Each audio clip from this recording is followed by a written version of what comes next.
Hold on, before you open those Sandra Smith topless pictures, make sure you're truly alone. What you're about to see has generated a lot of discussion, and some of that discussion overlooks two important aspects: consent and context. Stay tuned until the very end, as I will explain why this moment merits a thoughtful and respectful response rather than a hasty judgment or a pile-on. I want to be clear right away.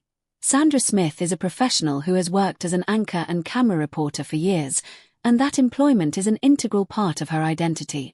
The talent and work that went into her career shouldn't be diminished by a collection of images that reveal more skin than viewers are accustomed to.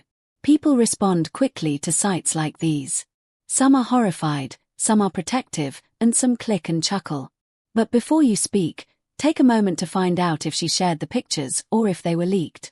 If she shared them, it was probably a personal decision, a method for her to show off her individuality, style, or a private moment.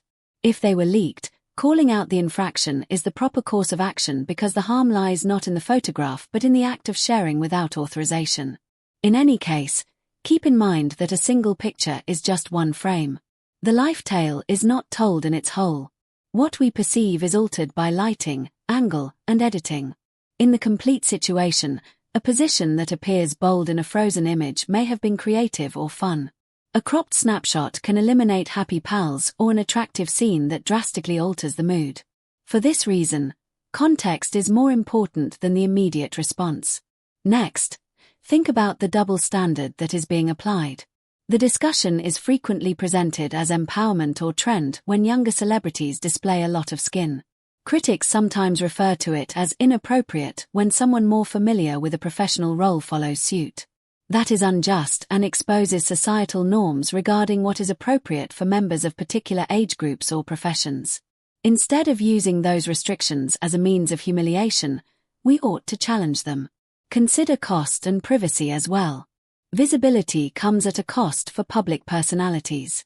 Every photograph posted online has the potential to become a meme, a headline, or a target for hurtful remarks. Remember that real people read real words if you're tempted to jump on the bandwagon.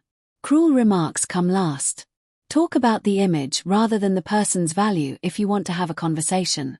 It's also important to distinguish between curiosity and harm. Curiosity about an unexpected visual is normal, but it doesn't have to be unkind.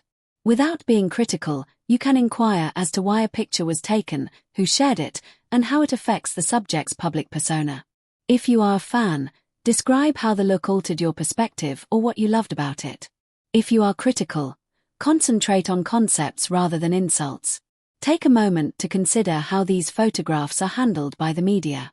Social media feeds magnify outrage because outrage encourages interaction, and news organizations pursue hits.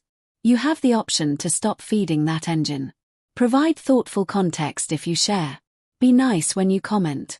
Lastly, consider the lessons learned here. A career is not defined by a single collection of pictures. A person should be treated with the same respect as everyone else after spending years preparing, reporting, and appearing in front of cameras. If this article caused you to reconsider how viral photos go viral, then subscribe and like the video for more collected, impartial analyses of viral moments. Even though the internet encourages the contrary, remember to treat people with care and leave a kind comment about what shocked you or what you learnt. Thank you for seeing, and please leave thoughtful remarks.